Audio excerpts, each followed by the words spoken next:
आज माझ्या बिट्टूने मला एवढं खुश करून टाकलं, त्याचं कारण देखील असंच आहे. चला पुढे सांगते. तर माझ्या बिट्टूच्या स्कूलमध्ये होता फॅन्सी ड्रेस कॉम्पिटिशन. त्यासाठी बिट्टू झालेली होती सावित्रीबाई फुले.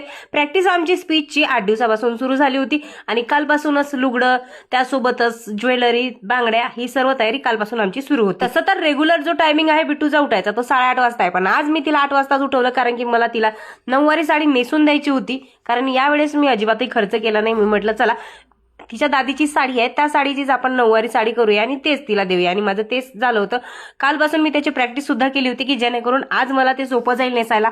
मग पटकन तिला नेसून गेलं, त्यामध्येच माझा अर्धा तास निघून गेला. आणि सुद्धा त्याची तयारी करतो. इथे बिट्टू घाबरत होती की माझी मम्मी काय करते, इसको जमेगा की नहीं पता नहीं, जम गया. गेल्या वेळेस देखील बिट्टू 26 जानेवारीला झाली होती डॉक्टर फॅन्सी ड्रेस कॉम्पिटिशन मध्ये, पण त्यावेळेस तिने पूर्ण स्पीच इंग्लिशमध्ये पाठ केली होती, पण तरी एक शब्द बोलली नव्हती, कारण की ती खूप घाबरते.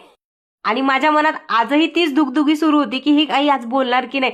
पण आज तिने माझं मन एवढं खुश करून टाकलं ना. जेवढी स्पीच तिला शिकवली ती पूर्ण तिने तिथेच म्हणून दाखवली. खूप छान वाटलं मला आज. तर तिचं जेवढं कौतुक करा तेवढं कमीच, कारण की तिने माझं